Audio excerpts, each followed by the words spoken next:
Hello, everyone, and welcome to the NAGT webinar series. Before we start with today's webinar, I'd ask you to please take a look at the Zoom controls on the screen.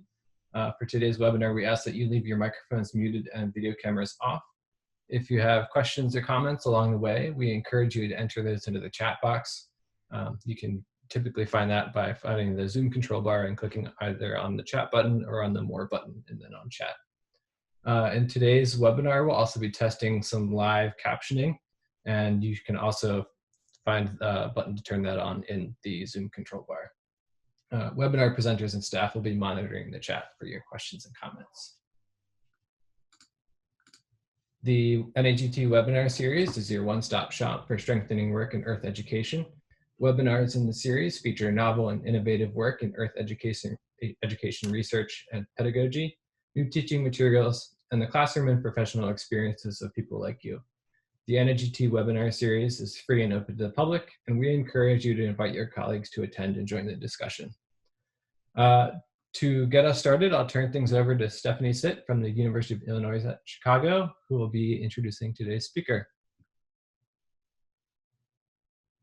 Thanks, Mitchell. Hi, everyone. I'm Stephanie, and I'm a part of the NAGT webinar committee. So if you have future ideas for webinars, feel free to reach out. But I'm happy today to introduce Brandon Jones. He is the program director for the Education and Diversity Programs in NSF's Geosciences Directorate. At NSF, Brandon's portfolio includes undergraduate and graduate education and workforce development programs, as well as diversity and inclusion efforts as they relate to the geoscience disciplines and STEM overall. Brandon received a BA in biology from the Lincoln University in Pennsylvania, and both his master's and PhD degrees in marine biology and biochemistry from the University of Delaware's College of Earth, Ocean, and Environment. Brandon has experience teaching at the college and high school level and is an active mentor for underrepresented students in STEM.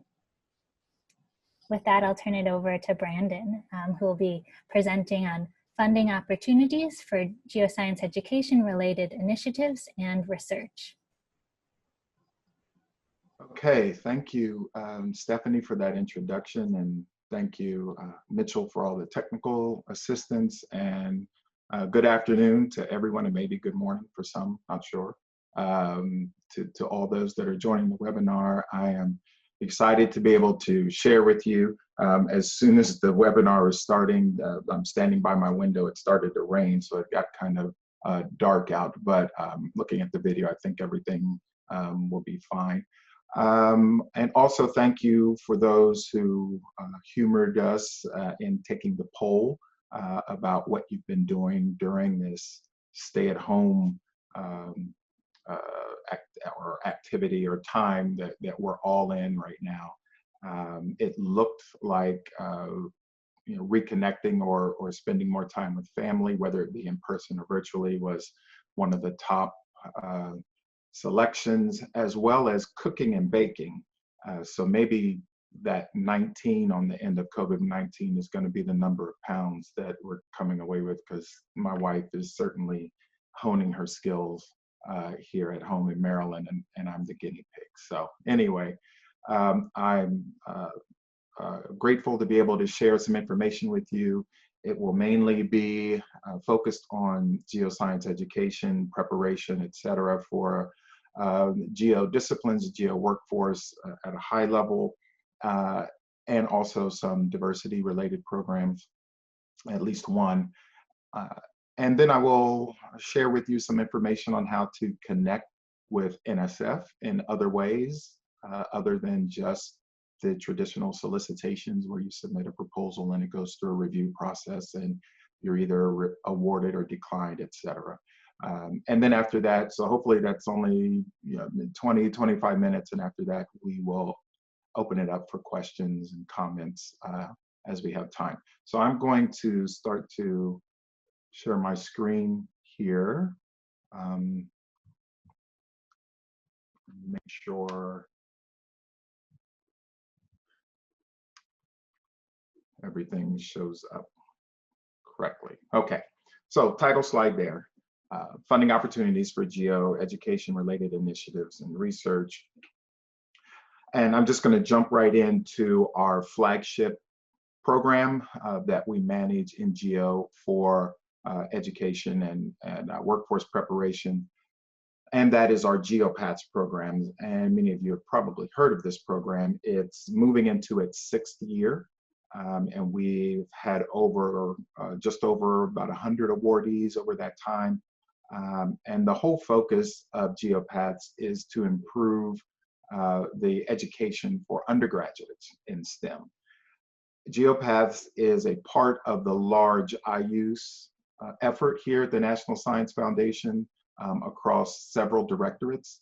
The Education and Human Resources Directorate is the lead directorate for IUSE, and the Biological Sciences Directorate, Engineering, and Geo are the other directorates that participate. And of course, as I mentioned, GeoPaths is the specific program that connects to the IUSE initiative, as you see here on the screen. The acronym GeoPaths stands for Geo, Earth, Ocean, Polar, and Atmospheric, and Geospace Sciences, as is in the title. And GeoPaths has changed over this last year from the historical 2 tracks, which focused on undergrad experiences and institutional collaborations, to these 3 new tracks in the left block there that you see, which are informal networks, undergrad preparation, and graduate opportunities. The next slide will go into a bit more detail about what each of those tracks would be looking for from the community. But briefly, in the middle block, we have the new solicitation number. That current solicitation is live. The next deadlines are there at the bottom, November 17th for letter of intent, this coming November, obviously, and then full submission deadline is January 2021, January 26th of next year. You have to submit a letter of intent in order to submit a full proposal. If you do not submit a letter of intent, and you do submit a proposal, it will be returned without review. So you have plenty of time to reach out to me and some of the other program officers, program directors associated with this solicitation if you have any questions. On the right, our anticipated funding is $6 million. That's $6 million total for the whole program. That's not $6 million per award. So that means we're looking at about 18 awards total. We shoot for a range of between 300 and 350,000 over a 3-year period for each project. And so we're looking at, as you can guess, from the 3 tracks to distribute our awards across those 3 tracks evenly, with 6 awards in each track. We're always in need of reviewers for this program and to serve as panelists.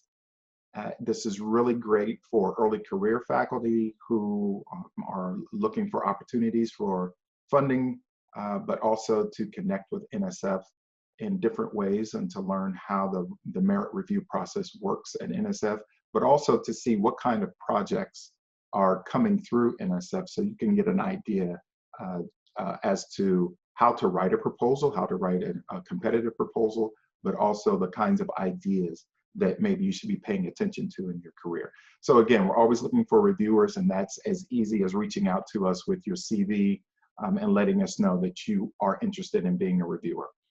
So the 3 tracks briefly, so we can move along. Informal networks. The main focus of informal networks is geoscience learning and experiences in informal settings. So connecting with teachers, high school students, K through 12 students, where they may be able to learn geoscience content or engage in geoscience content at museums or learning centers or places of that nature, informal settings. Undergraduate preparation track is mainly focused on extracurricular experiences for undergrads or individuals that are entering college, like high school students. And particularly, we are looking at projects that have a service learning and workplace skill building element built into it. So service learning is a connection of the geoscience to a societal issue or problem solving, maybe in the community, the city, the state, the region, et cetera. And we find that students really are, once they are able to apply geoscience concepts and content to a real life problem, they're more engaged and apt to stay or be retained within the geosciences even longer than they normally would.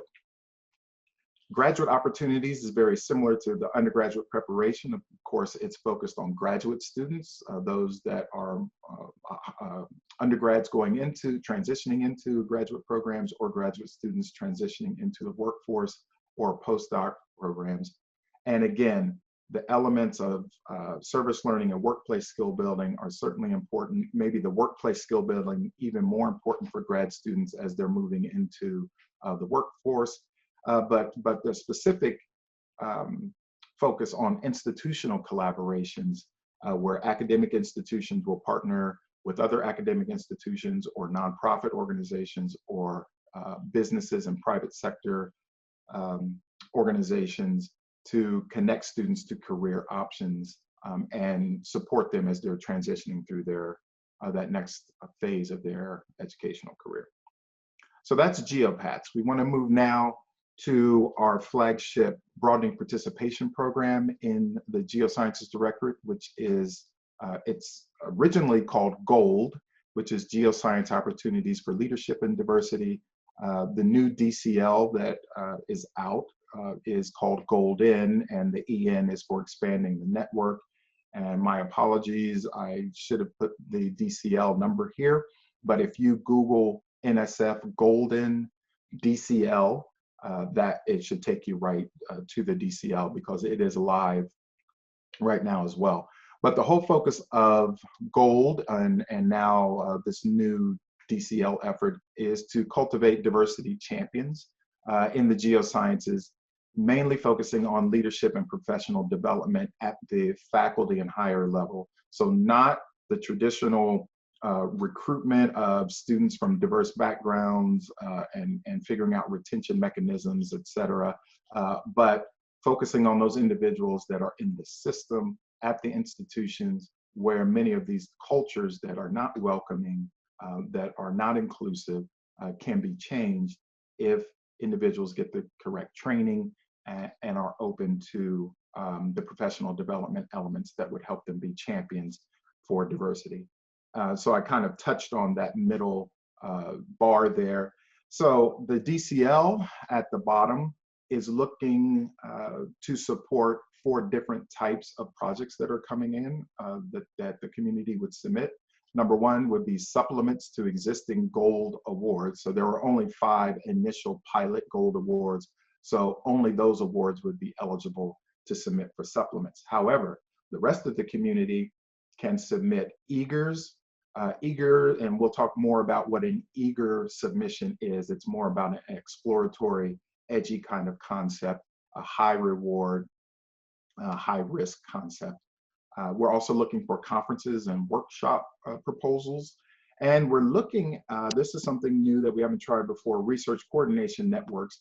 RCNs are not new to NSF. Many directorates and programs have RCN programs, but in the geosciences for education, diversity, and workforce, we have not tried this. So this is something that we're looking for. RCNs are mechanisms to connect individuals across the community that are doing the same work but may not know they are.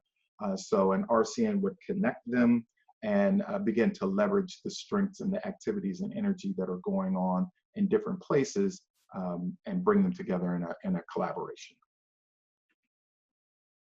So what I'm going to do next is show you, it's about a 1-minute video from one of our gold projects, which was called Geodes. And this particular project used mixed reality with avatars, some heavy artificial intelligence programming, and real people. So the whole point of this project was to provide training for people in private settings where it would just be them and the computer and these avatars. But the AI behind the avatars learn from the human interaction and respond in real time, so that the diversity trainings where people may be in a room full of 100 people and they're not really comfortable with what's being said, what's going on, they could do this kind of training privately and still learn how to be a diversity champion. So we're going to look at this video. Hopefully it'll play. I have the audio set up. Excuse me. Apologies for that. So I have the audio set up that it should come through clearly. So let's see. So I was collaborating with a male colleague collecting samples in the field. He was more senior and the PI on the grant. So he asked me to collect a massive amount of samples with no help. And when he came back a few hours later, I showed him the samples I'd collected.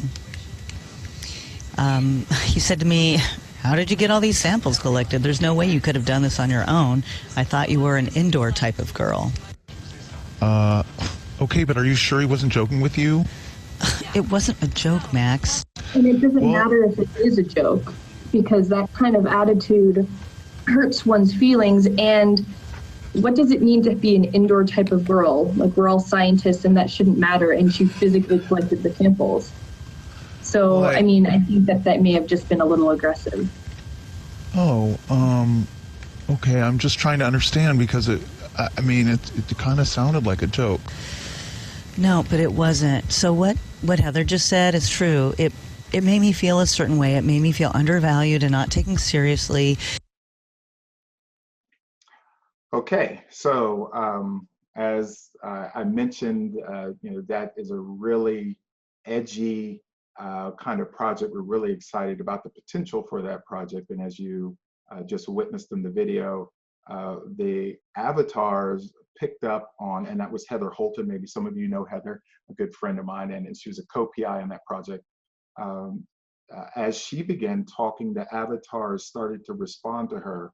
So you can imagine the amount of AI programming that had to go into that, and also the other colleagues at the institutions that helped in creating the avatars and such. So it's a really neat kind of project, and we're looking to figure out ways to expand it, as it could be useful for the training in diversity and inclusion and equity.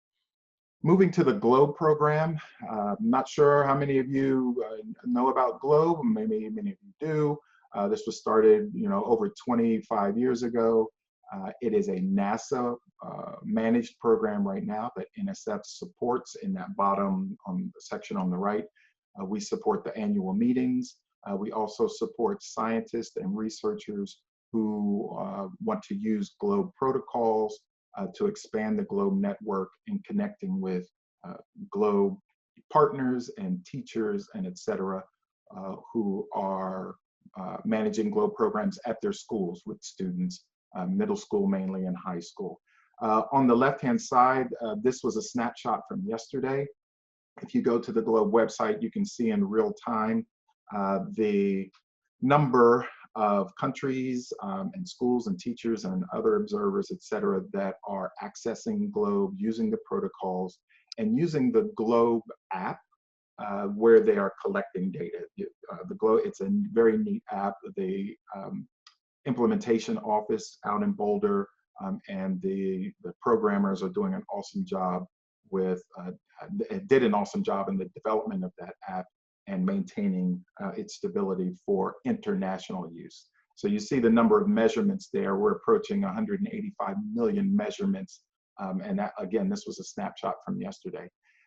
So if you are interested in the GLOBE program, again, you can just go to the website. All the kind of information that you would need to connect to GLOBE is there. You can also send me an email, and we can certainly put you in touch with individuals that are helping manage the GLOBE program. Another way to connect with some of the activities that are going on in the geosciences that NSF supports are through our facilities. And at NSF, the Geosciences Directorate and the Materials and Physical Sciences Directorate are the two directorates that maintain most of NSF supported facilities. So MPS, Materials and Physical Sciences, if you think of the high magnetic resonance, I believe, laboratory or such that's in Florida, we manage that. We also manage the huge telescopes. The one that's causing quite a bit of controversy out in Hawaii is managed by NSF. But in the Geo Directorate, we manage and work closely with the NCAR facility in Colorado and also the Supercomputing Center, which is NCAR related, but in Wyoming. We also manage UNAVCO, which is the geodetic facility, which is also out in Colorado. We manage IRIS, which of course is focusing on earthquakes, and also each one of these facilities, NCAR, UNAVCO, and IRIS, also have education and outreach arms related to them. So there are those educational elements, and many of you may already be familiar with those activities. We also manage the large international station down in Antarctica, as well as we have a partnership with the Tulik Field Station, which is in northern Alaska, for the Arctic research that is supported by NSF. We also manage the Ocean Observatories Initiative, OOI, which are a series of sensors and arrays around the large bays and also internationally in the world. But we have one, I believe, in, I want to say, Monterey Bay, and I think there might be one in the Gulf. I don't want to misspeak, and here on the East Coast, and again in international locations. So that's another way to connect to constant streams of data that are coming in that can be combed for all kinds of research purposes in the ocean sciences. So, so what we've done is gone through a quick overview of how to connect to programs that support student education, workforce development, diversity initiatives as they relate to the geosciences. I'll switch now and talk more broadly about how you can connect to NSF overall. Obviously, you could go to the NSF website and choose, I think on the left-hand side, under research programs, it takes you to each directorate. You click on each one of those directorates and it will move you into their webpage to show the different types of programs that are supported under each of those directorates, and many of them have some educational activities.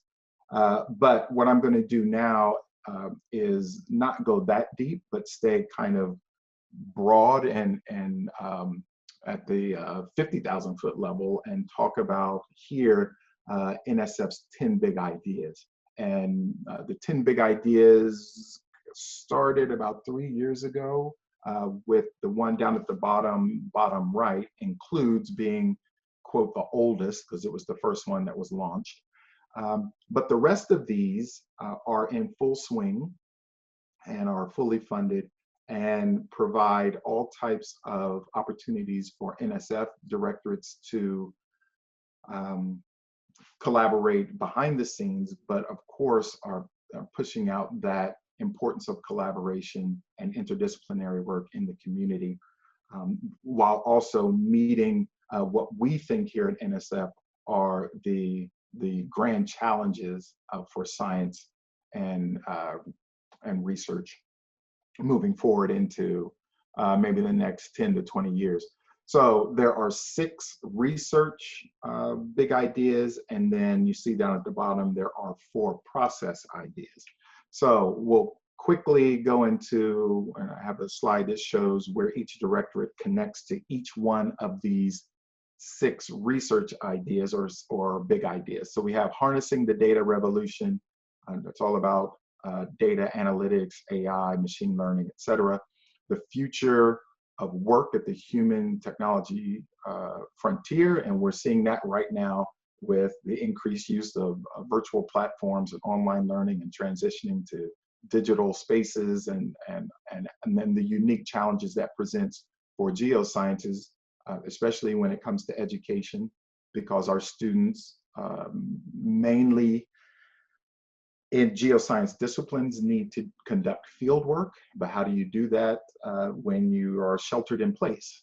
So how do you have virtual field experiences, et cetera? Where can NSF help you in the community, support your ideas for that, or connect you with other individuals and institutions that are already doing that? Navigating the new Arctic, as climate change continues, Arctic ice sheets, of course, are melting. And so transportation, resource extraction, research, and engaging with Arctic populations of people are all areas that Navigating the New Arctic are supporting. Windows on the universe, astrophysics, the quantum leap, the next quantum revolution, and that's also computer sciences as well as engineering. And then over on the right at the bottom, understanding the rules of life is where our biological sciences directorate is mainly connected. So this is it's a pretty slide, but it's really busy. But on the left-hand side of the vertical line here, we see these 6 research big ideas.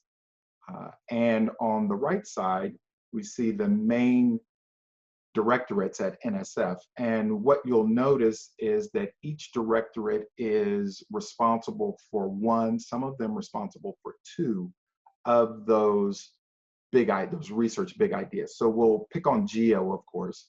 We see probably 50% of Geo's effort as it relates to big ideas is connected to navigating the new Arctic. Well, that makes sense because we're talking about climate change, we're talking about poles, we're talking about ocean research, et cetera. But Geo's also involved in harnessing data, obviously because of the amount of data that's connected maybe through the Ocean Observatories Initiative, et cetera. And the universe, and even in human tech and the future of work, et cetera. As you can look through the other directorates, you would see where that would make sense. For instance, the Biological Sciences Directorate is the lead directorate for rules of life. So that makes sense, predicting phenotypes, et cetera. So I just wanted to show you where the connections are made as far as the lead directorates for each research big idea, but also all the different partnerships that happen behind the scenes at NSF in supporting these big ideas. Now at the bottom, we have the process ideas. So supporting mid-scale research infrastructure, not large scale like telescopes, but in that maybe $10 million to $100 million range of necessary infrastructure for research to continue. Over on the right-hand side, NSF 2026 was an idea machine process, big idea, where we received information from the community about what the future research needs are and how NSF could harness that, that community brain power, because you are the folks that are on the front line out there every day, seeing what needs to be supported. So we provided this opportunity to get that information from you so that we could figure out how to develop the programs to support you. Growing convergence research at NSF. Convergence is that next step beyond interdisciplinary and transdisciplinary science. And it's more about pulling in not just the science, but the technology, the human power through social, behavioral, and economic sciences, all coming together to solve what people used to call wicked problems, but just societal issues that science by itself cannot address. So convergence, that's a big thing now. And of course includes, which is NSF's flagship broadening participation program. I'll flip over quickly, and I'm going to see if I can, I'm going to stop sharing this screen because I want to share another screen, if you would bear with me.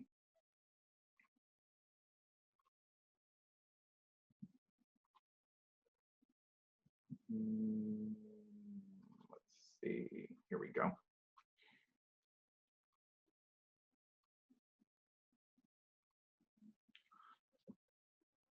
Okay, so if you Google again NSF Broadening Participation Portfolio, and I'll see if I can zoom in on this.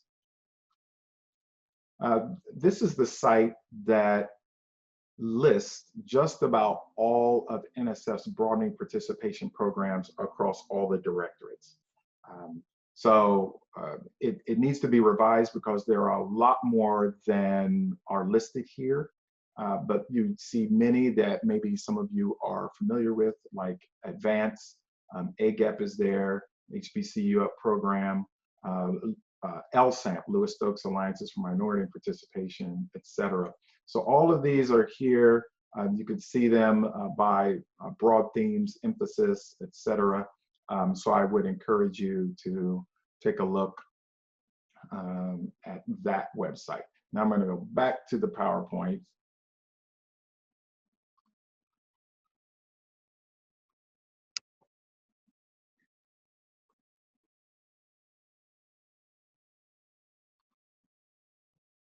Okay.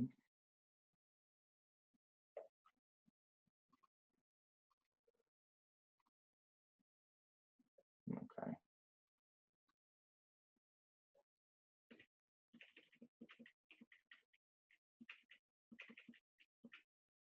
Okay. So broadening participation programs, we're there.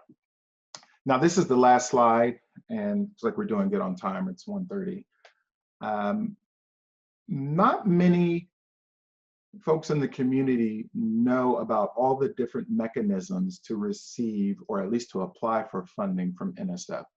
Most of the individuals that I've come in contact with at my almost 5 years here at NSF, when I'm doing outreach or these types of events, they're very familiar with the historical submit to a program, wait for the review process, and then see if I get awarded or declined it. And that's the only way that they've had contact with NSF, which isn't really that great because we get a massive amount of proposals across all the directorates and all of the programs, and we only have a limited budget. So the majority of proposals that come in obviously are declined or not supported at that given time. Some may be asked to resubmit, some are held till new monies show up and things of that nature. But again, we want to let folks know that there are other ways that you can request funding or at least apply for funding from NSF. And again, back to the importance of this for early career faculty or individuals maybe at smaller institutions that are supporting students from particular backgrounds where they need, maybe they don't need the huge grants, but they do need that some kind of support to keep things moving along until some sustainable elements kick in from the university or other partners to keep a program going. So here's all the other types of avenues to apply for funding outside of the traditional solicitations. So what I don't have up here is a solicitation, which is the main bread and butter of NSF.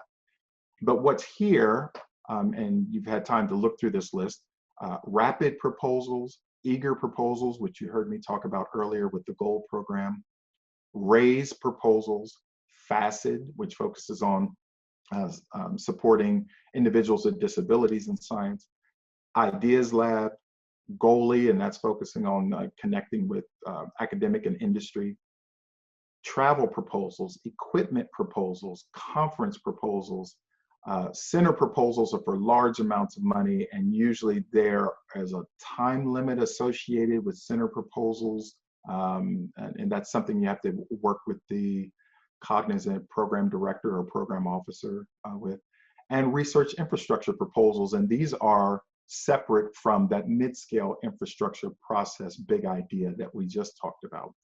So one of the things about all of these, or just about all of these proposal types, is that they're unsolicited.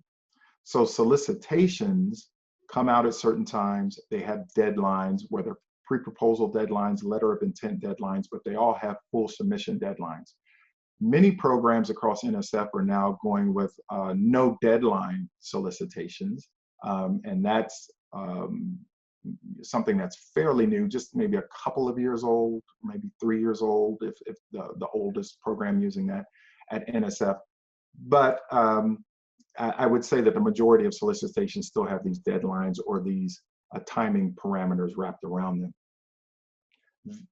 Again, the majority of these proposal types that I have on the screen are unsolicited. There's no solicitation associated with them. There's no deadline associated with them. The only one on here that probably has that you could say has a time element associated with it is this first one, which is a rapid. And many of you probably are familiar with rapid proposals. Geo gets a lot of rapid proposals as they relate to Earth-related issues. When there's an earthquake, when there's a hurricane, when there's a flood, the BP oil spill in 2010, this pandemic right now, there's a shift, obviously, to online learning, distance learning, et cetera. Geo is now trying to figure out, okay, how do we support the education system in this particular pandemic? The money that came from Congress just recently to NSF for rapid proposals, it was about $75 million under the CARES Act, I believe. The majority of that money went to other directorates as it related to COVID-19. So there had to be, or has to be, a direct connection to the virus for that money to be used for rapid proposals. Geo does not have a direct connection to virology disciplines or data, health data. So the majority of the money did go to the biological sciences directorate as well as the computer science engineering directorate because of the data piece. But other directorates like Geo, like engineering, that are recognizing their education systems have been disrupted, and that may have an impact on a qualified pool of individuals that would then move into Geo workforce positions or engineering or et cetera.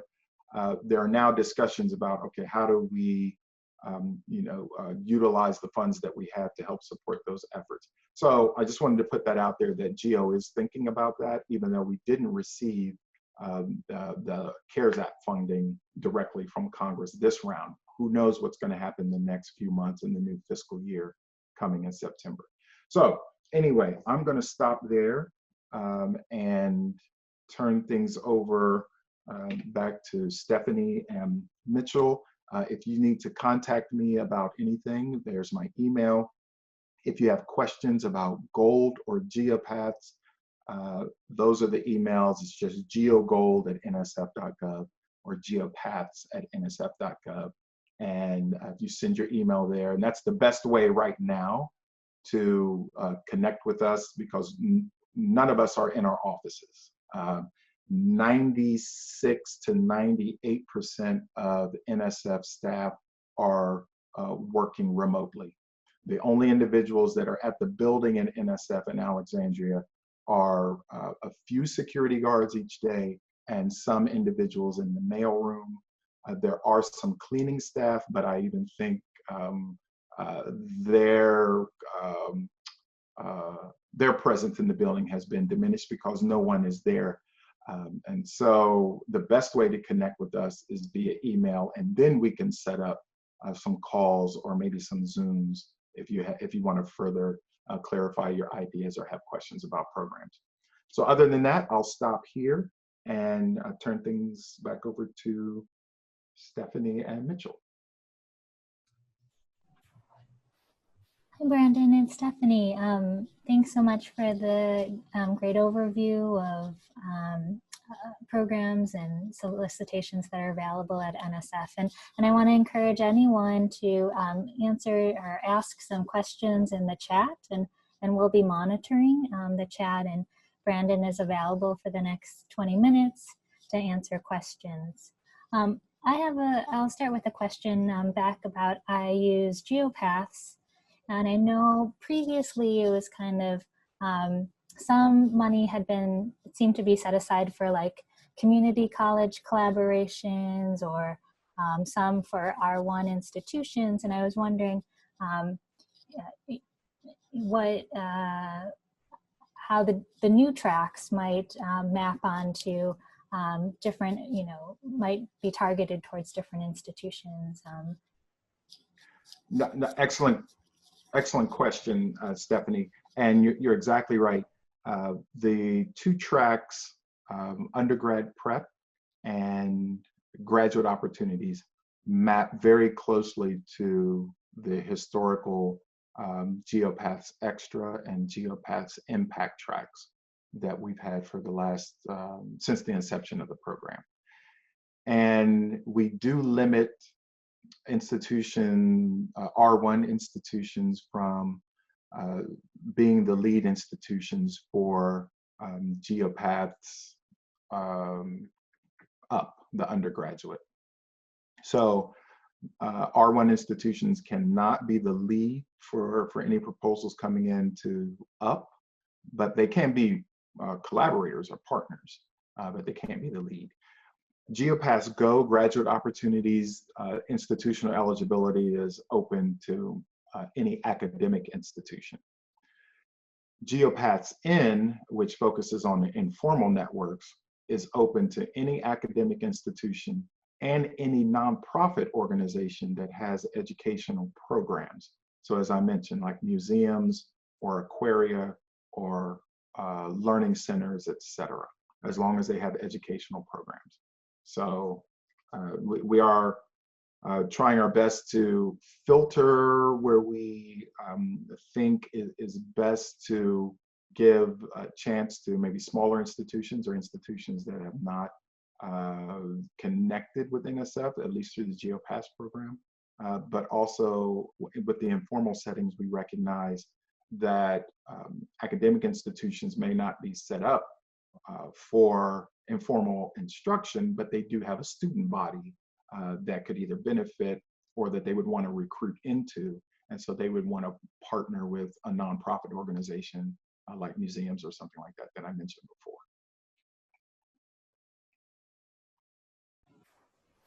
Great, thank you. Yeah, it's great that NSF has thought about how to make things equitable for different types of institutions, or trying to target more participation from different types of institutions. Erin in the chat has a question. Is there someone with the Includes program that is directly connected to geosciences to help answer questions about how some geoscience ideas might translate or map onto their program? So, excellent question. The way most of these big ideas are set up is that there's a working group for each one, and there are lead POs or program directors or program officers in each of the working groups. And so there are 2 lead program officers right now for Includes, and one of them happens to be a geoscientist. It's Aisha Morris, who used to be at UNAVCO, who now works in the Earth Sciences division. So you can either send me, well, actually, let me say this, because there's a tracking element that's important for the communications for these big ideas. If you go to the Includes website, there should be a general email for Includes that you would send all inquiries to, and then those inquiries, depending on your discipline or the question or the comment that's being presented, then get mapped, to your words, to the appropriate directorate or appropriate individuals in that directorate. So I would not send an email directly to Aisha or myself. I would, because then it wouldn't be tracked through the system. And the reason it needs to be tracked through the system is because Congress is paying attention to how NSF is managing the resources for these big ideas. And so we want to make sure that we have a record of everything, not just the funding and the number of proposals that came in and the activities, but also the communications from the community. So please send your requests to the, it's probably Includes at nsf.gov or something like that, but from the Includes site, and then it will get tracked to the appropriate individuals in Geo, and we can go that way.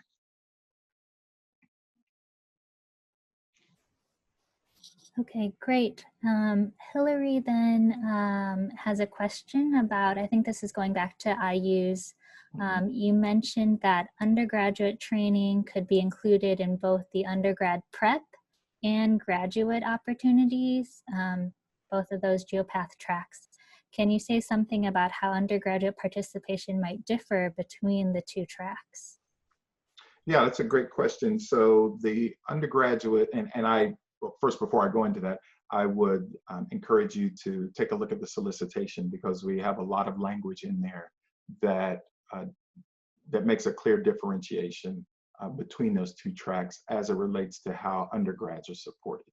So for the undergraduate prep track, it's mainly undergrads. It's you're looking at, you could even make an argument that you would want to reach down into high school, as they would be the individuals that would make up the pool coming into undergrad programs. But certainly any activities that are related to existing undergraduate students, even students that are in two-year colleges that are transitioning into four-year colleges, and all of that. When we're talking about the graduate opportunities track, we're thinking at NSF that you want to, if it's an undergrad population that you're focusing on, it's probably going to be a more senior undergraduate population. So we're talking juniors or seniors, those individuals that would be transitioning into graduate programs. So in the GO track, it wouldn't make sense to have a project that would focus on high schoolers, because they're not even ready. You're trying to get them prepared to go into undergrad. But for the GO track, it would make sense to focus on senior undergrads who may be transitioning into graduate opportunities. But also mainly the bulk of that track could look at graduates at different levels, master's students transitioning into PhD, or PhDs transitioning into the workforce, or masters transitioning into the workforce, or however that looks. So if you need more details about that, again, the solicitation has all of that detail in there. And if you have any further clarification needed, you can reach out to that Geopaths email that I had at the bottom of in my last slide, and we can get you the information you need.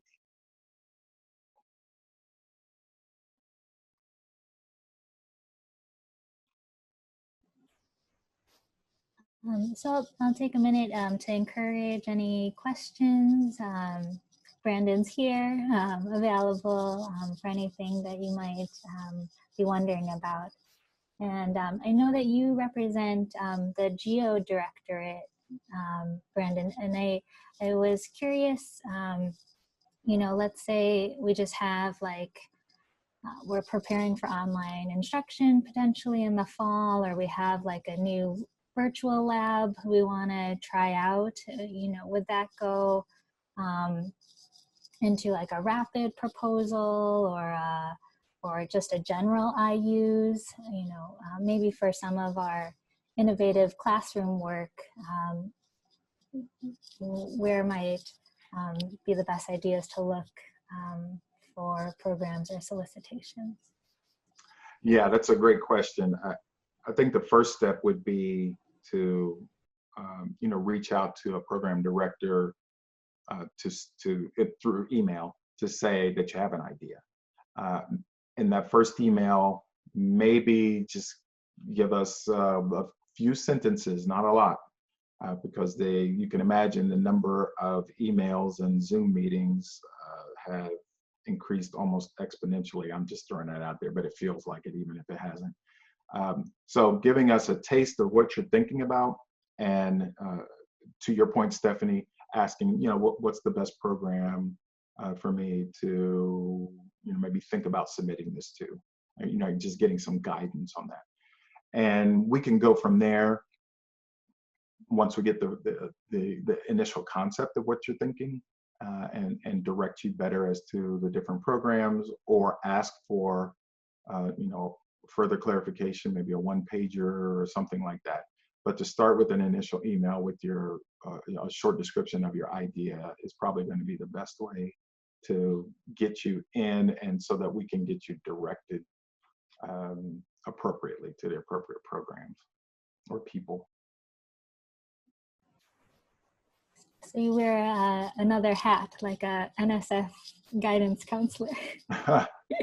Well, actually for Geo, I do. My position in Geo is in the front office. So there are, I didn't have the org chart up, but the Geosciences Directorate is divided into 3 divisions and 2 offices. So the 3 divisions are the Earth Sciences Division, the Ocean Division, and the Atmospheric and Geospace Sciences Division.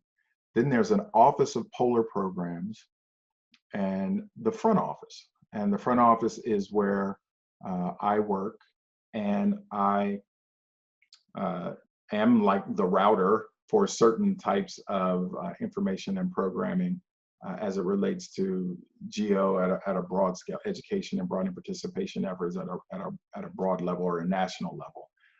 And I work with my colleagues and experts in the other divisions and the Office of Polar Programs as they manage the REUs are in the divisions, the postdoc programs are in a couple of divisions depending, and other education efforts. So there's a team of us that work together that monitor those email boxes that I shared for Gold and GeoPaths.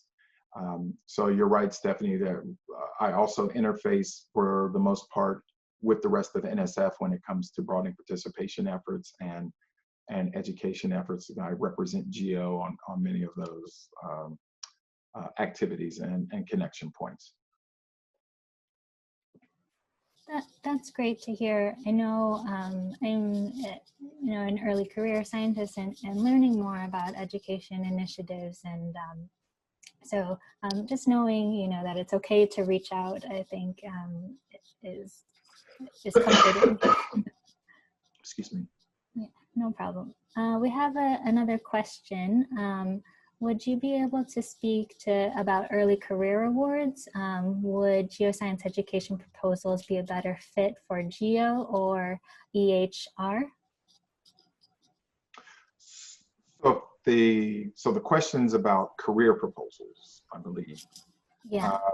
So career has, I don't know much, I know a little bit about career. I think career has its own portal, website, kind of managing structure. So you would need to submit through the career, similar to includes, submit through the career program, and depending on what the disciplinary focus is, et cetera, then it would be, that proposal would then be mapped to that appropriate directorate or that appropriate program officer in that directorate or division. The career, that's my understanding of how the process works. So that's the way that information is probably on the website. So again, it would depend on your discipline focus it would depend on your discipline focus as to where the proposal would end up. So also career has 2 criteria, I believe. So it's very similar to intellectual merit and broader impacts, but there's the science criteria, but then there's the community service, education, outreach criteria as well. So it's not so much where in the directorate, which directorate to submit to, it's you're going to submit to the directorate that manages the science. But you have to make sure your proposal meets those 2 criteria that are for the career program overall. I hope that helps.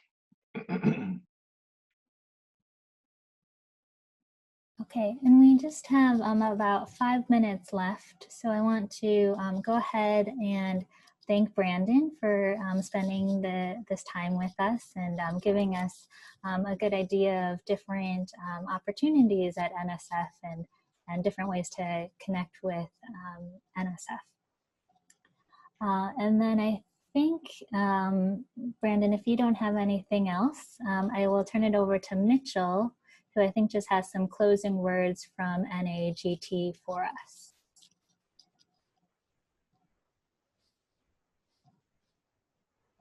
Thanks, Stephanie, and thank you, Brandon, for taking the questions and also taking the time to share all this information with us. We have one more webinar coming up next week. That's promoting diversity in the geosciences. Meet the If Then STEM ambassadors. And that's next Thursday, May 14th. And you can find more information about that through the NAGT webinar schedule. You can also consider your department or course for NAGT's Traveling Workshops program. We're still taking applications for that at this time. And soon to be coming out information about the 2020 Earth Educators Rendezvous, which is moving to an online setting. And more information about that should be coming out soon. If you have an extra couple minutes in your already busy day, we always appreciate your feedback on our webinars. So if you have a couple of minutes, please take some time to complete the webinar survey, and I'll put a link to that in the chat, as well as a link to today's webinar event page, where we'll be putting the recording from today's webinar, as well as the slides. I think somebody mentioned the slides in the chat. Yes, those will be available on that webinar event page. So again, thank you all for joining us, and thank you again, Brandon, for taking the time to speak with us. And thank you, Stephanie, for moderating the questions. And unless there are any other questions, we'll see you at a future NAGT webinar or event.